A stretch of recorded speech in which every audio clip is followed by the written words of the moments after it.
The Adjusted Life Podcast, where we aim to simplify your day to elevate your life. With Dr. Brian, myself, Dr. Andrew. And it's always weird to hear myself say my name on camera. But you got to get used to it. That's fair. So today, what both of us want to kind of talk about is food. But first, man, kind of go a little bit off track. I want to kind of talk about football for a second. Yes, your therapy session here. Yeah, this was a hard week for me. This is being a Bills fan. Yeah, I mean, I got on the couch a week earlier than you, so that was depressing. Yeah, being a Lions fan. Yeah, depressing. At least your game wasn't even close, though. You know, at the end. Yeah, and it was nice to be there. I've been a Lions fan my whole life, and I'm not used to the letdown. The last 2 years have been tough for us. Yeah, we've had a team that's been, I would say, a top level performing team that we just can't get over it right now, but. We'll take it. We'll take it right now. I think that they're on a good path. You guys, you guys are the NFC team that I was pulling for. Let me ask you this, because I saw a video just the other day where it talked about some of the most painful fan bases. Oh yeah, we weren't even on the top 5. Yeah, you guys weren't even on the top 5. Yeah, I'm like, how can we not make the top 5 for that? I was a little bit. Yeah. But you know who's number 1? The Bills. Yeah. 4 Super Bowl losses in a row. Well, Josh Allen not having a Super Bowl is just wild to me. I mean, the guy is an absolute stud. But I mean, to me, I didn't expect you guys to make it that far this year. So yeah, that's a win. Yeah. No, it was kind of once we got to this place where we were vying for the divisional round and then the AFC Championship, obviously with the Chiefs. It kind of got my hopes up a little bit. I think the most disappointing thing was the officiating. Yeah. I mean, I don't know if it's I'm biased as a Bills fan, obviously, but seeing all like the stuff online as far as people also commenting on that gives me a little bit of like all the clips that people are putting together of the different calls they missed or that they made. Yeah. And how Mahomes is like a crybaby. Yeah. So, hey, sorry for the Chiefs fans out there. Sorry for the Chiefs fans? Well, I mean, yeah, we're just, as we go into this, it's like everybody's rooting against them, I feel like, besides Chiefs fans. As they should, though. It's like but it is going to be like a little bit of motivation, I think, for them. Are you going to watch the game? No. Nope. Not one second? No, because I told all the patients that have been coming in this week and asking, or pretty much just acting like a funeral for me, that this weekend happened. And I knew that would happen too. Easy. Yeah. Would you put money on the game? No. I knew that would happen. The patients would be. I thought you meant like the Chiefs would win. No, I was hoping the Bills would win too. No, I mean, I'm not going to watch it just purely out of, well, 1, spite, but then 2, I gave him my word, and I want to stick by my word that I'm not going to watch the game. Yeah. But with that being said, I am going to root for the Eagles. That's a tough one. I don't want them to, but Cam, who's one of our interns at the office, he's Eagle fan. He's an Eagle fan, so he's a cool dude. So I'm going to. The only one still having a team in the game, so gotta pull for them. They better. Mm-hmm. They better beat the Chiefs. It's funny. Oh man! All right. Well, thanks for that therapy session. Hey, and the big thing with the Super Bowl comes with food, right? So it's a good time to talk about food. Yeah, that's a good time because everybody brings their favorite dish, and I feel like during the Super Bowl, it really is more about the food than it is the game, the commercials than it is the game. Yeah, and, for most people. For most people, and so let's dive into that a little bit as far as. Let's open it up. How do you eat, Andrew? Like, just give us a rundown of what you eat and how you eat and maybe why you do it. Man, you probably know that answer just as well as I do because you see what I eat every day. But yeah, so I'm pretty basic when it comes to what I eat. I stick to mostly organic if I can get it. Yep. Anything organic. But I primarily eat beef. It's hard to get fish here in Georgia. Well, I shouldn't say that. It's hard to get wild caught fish or any other kind of seafood that's healthy and not processed here in Georgia. I'll do chicken if it's going to be chicken or poultry. It's got to be pasture raised, free range. If it's like I said, I eat beef. I usually get grass fed or grass finished cows. Yeah, and it's nice where we live because the opportunity to get free range is super accessible. Oh yeah, yep. I mean there's farms. Yeah, every which direction from where we live, and even pork too. Like if I get pork, I know a lot of people shame on pork and whatnot, probably just because of the processing of it. Yeah, in a lot of instances, and I know like certain religions, but I get that. Make sure it's pastured, so it's like it's grazing. Yeah, for the majority, if not all of its life, And then vegetables, I try to get, as many veggies as I can. I know there's a lot of, let's say, controversy, like back and forth. I know the carnivore diet is a big diet. I don't want to call it a fad, but that's just an option out there that a lot of people are looking at. And I'm even reading a book on that right now. But yeah, you are seeing a bigger pushback on vegetables. Yeah, like as far as like a carnivore has been. I mean, I feel like diets come in cycles almost. Like you look at the 90s, it was like fat free, and then it was like 0 calorie, and then paleo was big, and then keto. Keto might still be big too. Keto definitely took off. I think when I was in chiropractic school, like in 2016, 17. Mine was paleo. Yeah, yours was paleo? Yeah, and that's like 2011 to 2015. Is when that, it's funny. Yeah. It's funny to see like how the every 4 years or so it shifts. But I mainly, if I had to kind of use one word, and it's not even a word that I've coined, but it's by Dr. Mark Hyman. He calls it, it's like a mixture of paleo and vegan, I think. So he calls it the pagan diet, or pagan diet, I think, Pagen. And it's from his book, Food, which I pull a lot of my information from, amongst other books. But that's kind of what I follow. So like if it's, if it's any kind of meat or animal, food product, I get organic, locally sourced if I can. And like I talked about before, like grass finished, free range, organic veggies, and then fruits. Fruits, I would like to eat more fruits. Again, just being in Georgia, we don't grow a huge variety of them just from like a natural sense. Got peaches. That's fair. Peaches we do have. But I mainly stick with like apples or berries. And and I know you eat a lot of the same food because I see your food at the office. Are you prepping that? Do you usually get like multiple days ready before the week? Yeah. So I usually prep on the weekends. So like either today or tomorrow. I usually food prep. I'll do all my grocery shopping and then I'll just do it that same day. And I try my best to plan out a whole week, like Saturday to Saturday, because I only go to the grocery store once. And some weeks that I'm feeling a little bit more famished, I'll not make it through the whole week. Yeah. But for the most part, you see me when I come into the office and bring the same lunch. Yeah. So it's consistent. Consistency. Now I know not everybody can do that, but after 15 years of doing this, it's your taste buds change. Yeah. Do you feel better with the way that you eat? 100%. Yeah, that's good. 100%. Yep. Yeah. Do you feel like that's the reason why you eat the way that you do? Like, what would be an encouragement for somebody looking to make a change? Like, what would you tell them as far as from your own experience? It's probably changed over the years. So I started this journey into eating this way when I was 20, and it hasn't been the smoothest or like linear of like rides. What I do it for now is I just want to look good and feel good. Yeah. Well, I've been around you at different places and there's a cookie and you're like, man, I would really love to eat that. But you have the discipline to not eat it. But you always tell me like, if I eat one, I'm going to eat 20. Oh yeah. And so it's 100%. Really good that, I mean, that's awesome that you understand that about yourself, where you feel like, okay, I don't even give myself that one because I know if I eat one, I'm going to want 2, 3, 4. So yeah, that's awesome that you know that. Yeah. People often, you've told me this, right? The girls in the office have told me this, you have great discipline. And I look at it, it's kind of like a twofold where, or maybe I don't even know what the right phrase would be, but I look at it as that, right? It's a slippery slope. If I have one, I'm just going to let myself, floodgates open, Pandora's box. So I just don't even give myself that option. Yeah. And when I started at 20 years old, I just cold turkey, whatever I was doing. Yeah, so that's just, I'm a very 100% all in or nothing person.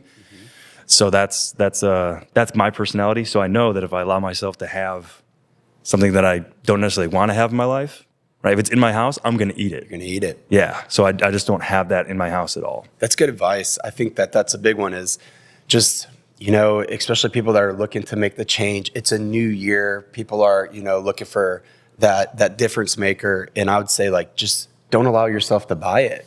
Don't have it in front of you. Cause I'm the same way. If it's in my house, it's probably going down. Yeah, we're going to eat it. And we're the same way. We're so aware of what goes into the grocery, the buggy. You call it a buggy or a grocery cart? Oh, it's a grocery cart. It's a shopping cart. Okay. Yeah, That's the South of me that I got now. The buggy. Are you so a toboggan? What does that word mean to you? A toboggan? You've heard of that term before, correct? Yeah, I have, but I'm drawing a blank on that. Toboggan is a hat? No. So up north, toboggan is. I'm from New York. A toboggan is a sled. Sled. It's a type of sled. Type of sled, right? People down in the South, a toboggan, I guess, is a hat. Totally threw me off for like my first 4 years down here. That's the South of me again. Oh, there you go. Yeah, you're way more like. I'm adopted. Yeah, Southern. you're adopted. Yeah. Yeah. I say y'all a lot too, so Yeah. that's grown on me. That's a nice. It's a convenient way to just shorten you all. Yeah, it just puts everybody together. Yeah. Yep. That's awesome. So yeah, so I would say like the two things is for me is back to food. Having a budget, right? Like I know what I'm spending almost per week, what I want to spend on my food. That's if you keep things the same. If I keep things the same, I know what I'm spending. Yeah. Unless inflation, changes, right? I typically know what I'm spending. Therefore, I know what to plan in my budget, and I don't go over that. That's me as a single 35-year-old male, right? That only has the responsibility of looking after myself. So I know, Bri, you're married with 2 kids. Yeah. So I'll ask you the same question. How is it? How do you eat? And then we'll get into the why. Yeah, same way. We stay really consistent in our house. I know that we got certain days that we like to go to the store, grab everything. We also do a ton of meal prepping or overcooking so that we have multiple meals that we can spread out throughout the week. With kids, anybody listening or watching with kids, you understand that one day your kid will like spaghetti, the next day they hate spaghetti. So it's tough finding their taste buds and what they want. So we definitely are cooking with more variety now, I would say, but we also have staples. So when we go to the store, it's almost mindless for us. We know exactly what we're going to get. I love it because it's budget friendly, right? Like if you know exactly what you're going to get, you know what you're going to spend and you can plan it. Yeah. We really just shop around the outside of the store, which a lot of people have heard. That's where, the better quality or the better off foods are going to be. I like to think of it as the foods that are going to expire. The perishables. Yeah, the perishable. And so we're really aware of what we're eating. We stick with, because we are blessed in this area, we purchase a cow, so we have a deep freezer that we keep all of our meat. We look for, same thing, wild caught. Costco will have that at times, so we'll get like my wild caught. We use a lot of butter in our house, so we eliminate a lot of the oils. What kind of butter do you guys use? We use we used to get the Kerrygold, but then we kind of read into that, so we switched over to it's just an organic butter. It's an unsalted, just a raw butter. Honestly, it's just butter. There's nothing else in it. Is it ghee? No, we don't use ghee. Okay. But my wife does.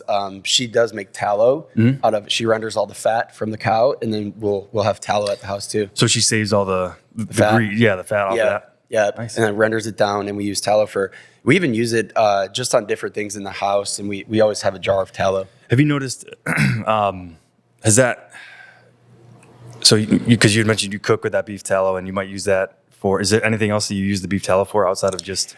We use it on sometimes dry skin. And so your own skin. Yeah. Okay. So moisturize it as a moisturizer, just a little bit of it, because it's so oily. So you really don't need much of it. Well, yeah, because like dissolves like, right? Our skin is primarily fat, so it absorbs, and that's why it wick water. But then it takes in oil, it takes in fat. Yeah. I'd be curious to know if you saving that extra beef tallow like that saves a little bit of money in other places. Oh, for sure. But I've never done it. Shelby does it. And I just know that it takes some time to do it. Yeah. So she'd be a good one to ask, but she does all that. And, I'm thankful that at home she's aware of what we're eating, because a lot of the stuff for me is mindless, And I would say from where I used to eat to where we eat now, it's a little bit more boring, but I understand why we're eating now, And so we don't really... The variety, like I said, we do now because of the kids.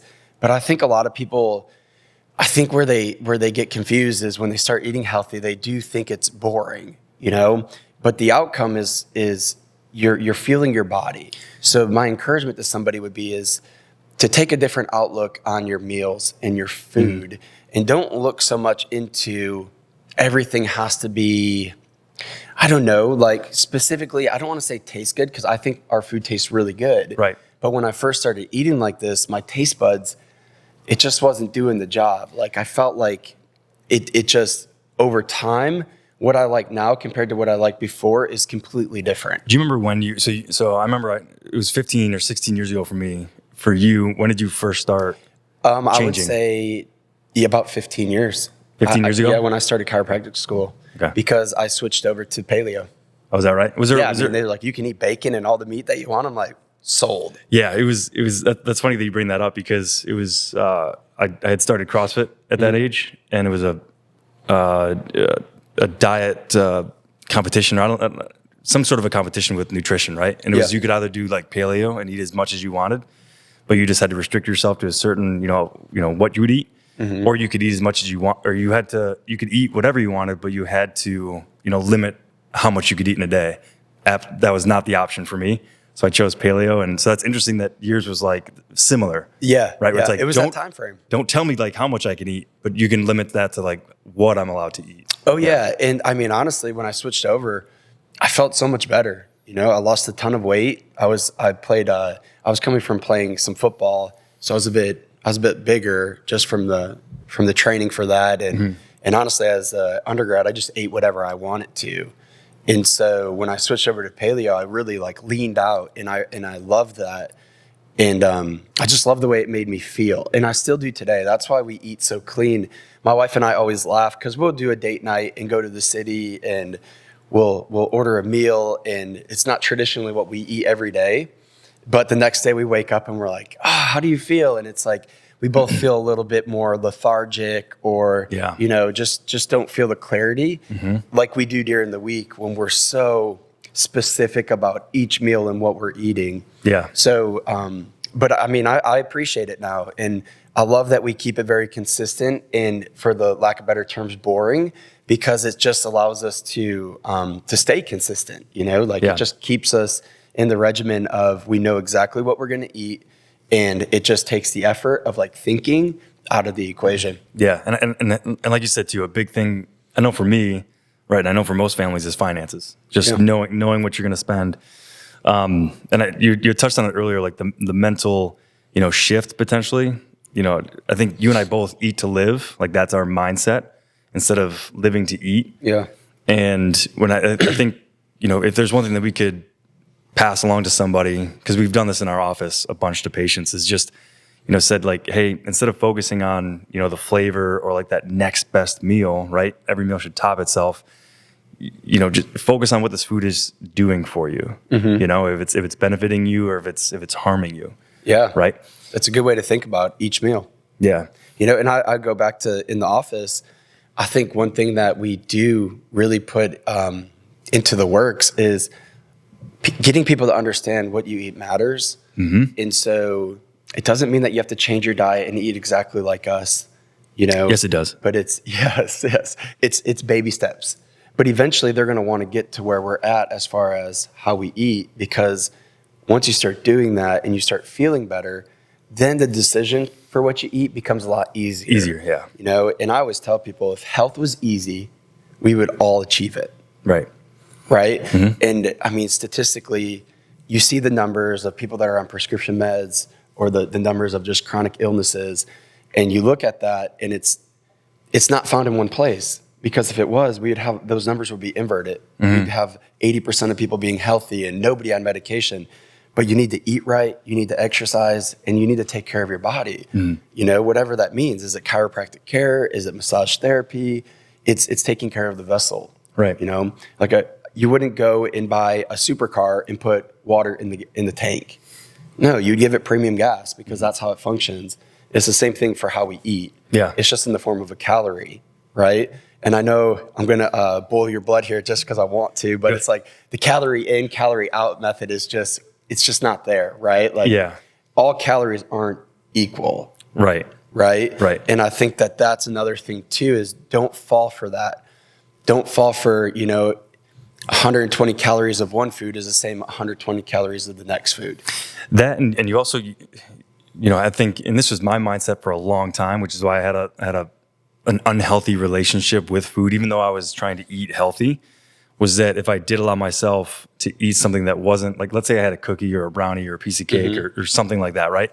Or fast food, I'd go work out, right, again, or I'd increase my volume of working out, which was the absolute worst thing that I could have done, right? Because like you said, I was pouring, in this case, soda into my engine, right, into this. Well, I wouldn't even call myself like a muscle car, but I was pouring that into myself. And I was trying to just ask my car to do more, which is it's dumb logic, right? When you think about it that way. So I think for people that think, oh, it's okay, well, it's not just calorie in, calorie out, but I can just go burn off this excess, calorie or sugar, right, in the gym, and that's just, you couldn't be further away from the truth. And you may feel good in the cute, like short term after that, like, oh, okay, I feel better, I look better in the mirror. You're just depriving your body of the essential nutrients because not only are you not feeding it well, but now you're asking it to do more on top of that. Yeah. So, and that goes into like a whole, deep cave of into like science and all that kind of stuff that we don't necessarily want to get into on this podcast. But yeah, just like you said, it is a very complicated area. Food is, but just with our own journeys, like we tried to simplify it. Right. Brian, you stay to the outside of the grocery store, right, on perishable foods. Try to eat foods that have come from the earth. Yeah. Okay. And then, I would say if you're going to make the change, make it one step at a time. So as we wrap this up, I'm going to challenge somebody who's listening to this to pick something that you're not happy with in your diet and eliminate it. Okay. So whether that be the soda that you're consuming, the fast food that you're eating, the fried food that you're eating, the snacks that you eat at home, like just pick that one thing and say, you know what, I'm no longer going to eat that bag of chips after every meal, or I'm no longer going to eat that ice cream after every meal. And just start there. Just start with one thing and let that snowball into something bigger than what it is. Yeah, maybe more. Yeah. Love it. Because it will. It will. When you start feeling good, I think you make better decisions with what you eat. 100%. Yeah, 100%. Because that if you eat that certain food, you're not going to feel great the next day. Yep. What about you? What do you challenge people with? So you just tell them to eliminate it. Eliminate one thing would be my challenge. Eliminate one thing. Yeah, I would say I would challenge them to, if they're not doing this already, set a budget. Yeah. Set a budget for whether it's every paycheck or once a month. I do once a month. I set my budget to. I would just challenge them to set a budget and stick to that budget. Yeah, that's good. As far as what they spend on food. That way they know exactly what they're going to get. 100%. Yeah, and stick to it. Yep. That's good. Well, if you liked it, if you liked the podcast, just share it with a friend. If you got something, put in the comments below what you're going to change or what as we challenge you guys, what you're going to choose to eliminate from your diet, or even if you're going to start to budget out that food. Yeah. Cool. Love it.